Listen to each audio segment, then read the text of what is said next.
กราบสบายดีและสวัสดีเด้อพ่อแม่พี่น้องกันเบิดสุขสู่คนบ่ว่าสิอยู่ฝั่งไทยฝั่งลาวหรือต่างประเทศก็ยินดีต้อนรับเข้าสู่ช่องคำบาดชาแนลเด้อมาผมมาเจอกับคำบาดมื้อนี้เนาะคำบาดก็มาเดินห้างโลตัสเนาะพี่น้องเนาะเห็นบ่โลตัสพระราม2เนาะพี่น้องเนาะเข้าไปส้มข้างในกันเด้อเนาะพี่น้องเนาะใครที่เขามาส้มคลิปแล้วก็อย่าลืมเนาะกดไลค์กดแชร์คอมเมนต์กันเข้ามาเนาะเพื่อเป็นกำลังใจให้คำว่าได้ทำคลิปต่อไปเด้อพี่น้องเด้อเมนเข้ามาเนาะว่ารับส้มอยู่จังหวัดใดประเทศใดก็เมนกันเข้ามาได้เด้อพี่น้องเด้อคำว่าก็สิเข้าไปอ่านไปตอบเมนของพ่อแม่พี่น้องกันเพื่อสู่คนเนาะว่าส่อง YouTube คำว่านี่ไปถึงประเทศได้แน่เนาะเมนเข้ามาเด้อว่ารับชมอยู่ประเทศใดเนาะพี่น้องเนาะตอนนี้เข้ามาก็ขี่บันไดเดือนเนาะพี่น้องเนาะขึ้นมาสั้นบนเลยพี่น้องพ่อแม่พี่น้องเนาะมาเดินโลตัสพระราม2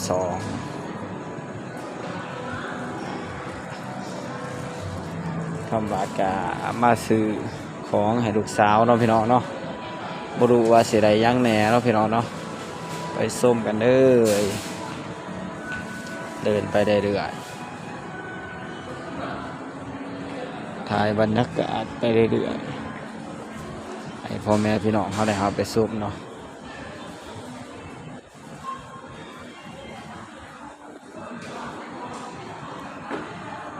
เขามาข้างในนี่โลตัสกับใหญ่ขนาดเลยผมอาจจะไม่รู้ว่าซื้อเองเนาะเดินไปเรื่อยๆก่อนเนาะพี่น้องเนาะคลิปนี้ก็สิญญาเอาในเรื่องพี่น้องพาพ่อแม่พี่น้องเขามาเดินโลตัส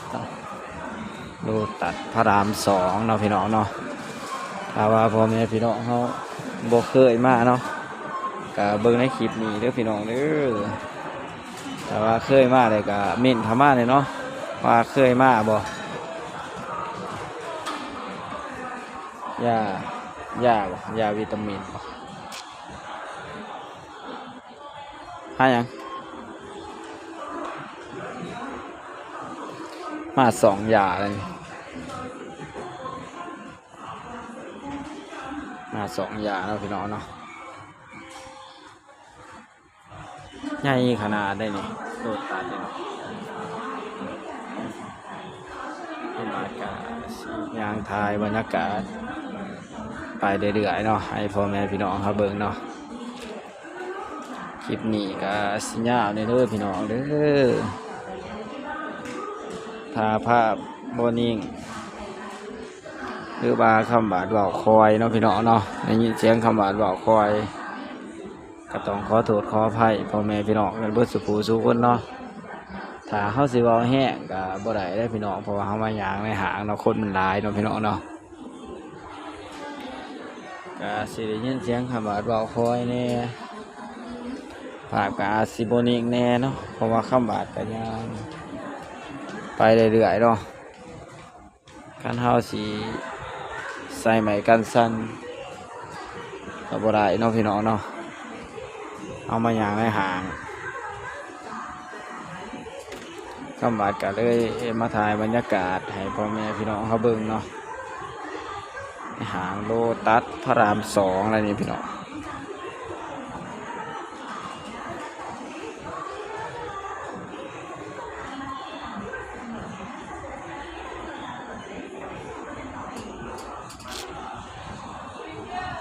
ใหญ่ขนาดได้อยู่พี่น้อง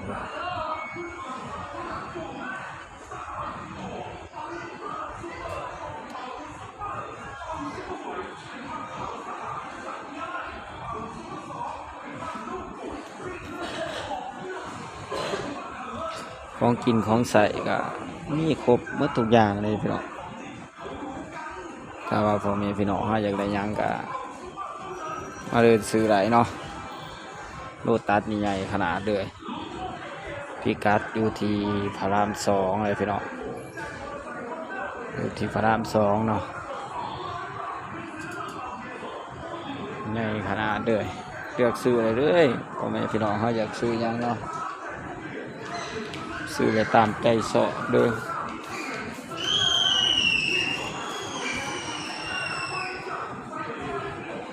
น้องบาดกาสิรอทายไปรอบๆให้พ่อแม่พี่น้องเขาเบิ่งเนาะบ่รู้ว่าสิได้ยังแน่เนาะตอนนี้ก็ถ่ายบรรยากาศให้พ่อแม่พี่น้องเขาเบิ่งไปเรื่อยๆก่อนแต่ว่ามีแนวสิซื้อเนาะคำบาดกาสิซื้อเด้อพี่น้องเด้อถ้าว่าบ่ทันเห็นก็บ่ทันซื้อเนาะก็สิถ่ายบรรยากาศไปเรื่อยๆให้พ่อแม่พี่น้องเขาเบิ่ง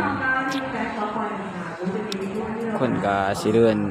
ส่วนสนกันไปกันมาเนาะเพราะว่าคนหล่อซื้อของเนาะห่างนี่มันใหญ่เนาะพี่น้องเนาะถูกซั่วเห็นบ่นี่ดอกนี่ถูกซั่วเนาะคนว่าเนาะยิ่งซื้อยิ่งคุ้มยิ่งซื้อยิ่งคุ้มเนาะสับไป 2,000 ได้80 บาท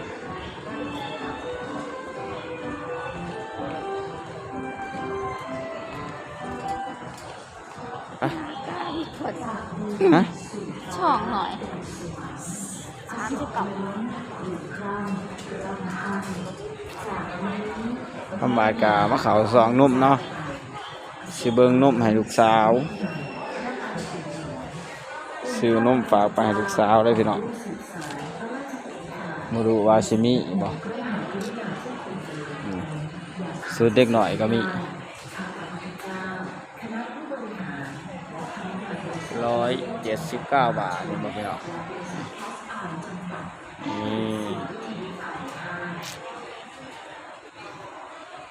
ี่179 บาท100เก่าๆเนาะพี่น้องเนาะคำว่าจะมาเบิ่งนมนี่ก็มีหลายอย่างเนาะ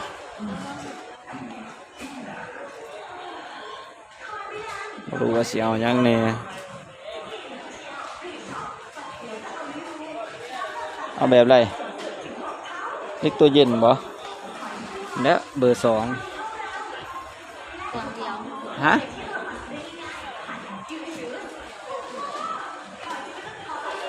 617 บาทกล่องหนึ่งเนาะพี่น้องเนาะ617 บาทกล่องหนึ่งเอาจาก2 กล่องฮะ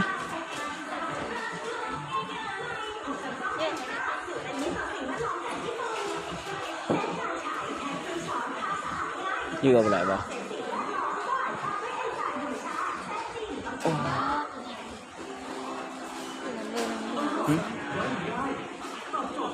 เยอะดิถ้ายังก็ถึงยังไรเดียวจังสิถึงก้อนใหญ่จัง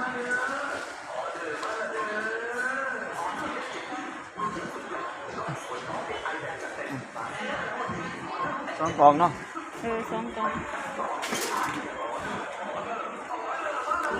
เรื่องนี้เถิด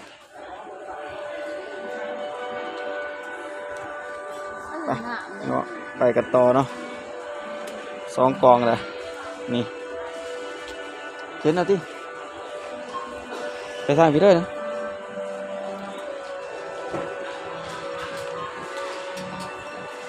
ไป2 กล่องเลยเล็กตัวเย็นเบอร์2เนาะสาวคำหวานกินเบอร์2น้ำมาตักนี่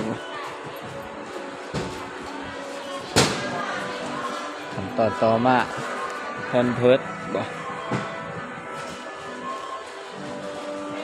เขาส่องหรือวะบ่ส่องไปคนเด้อเดี๋ยวไปเด้อบ่มีไปบ่ได้บ่วะเป็นยังสิไปบ่ได้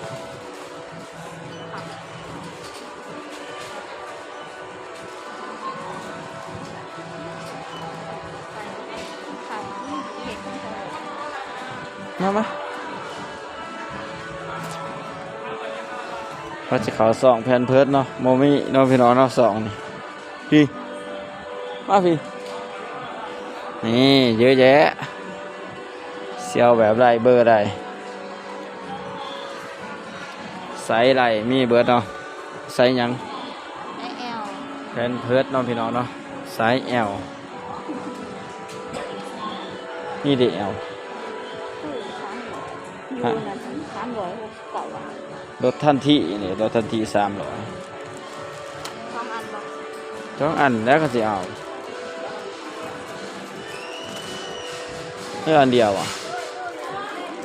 อันเดียวก็ได้นี่จะอัน62 อัน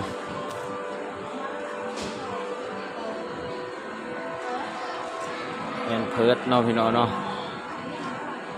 มืดมีหลายไซส์เลือกได้เลยมี S มี M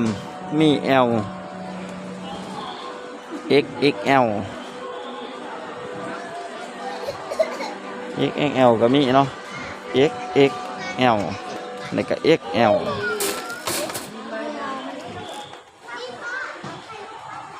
ชั้นบนก็มีอยู่นะขึ้นไปชั้นบนพี่น้อง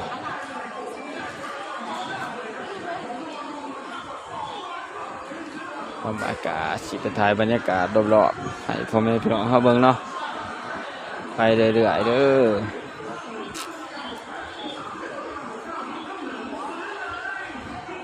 ของขายกับอืดเนาะพี่น้องเนาะ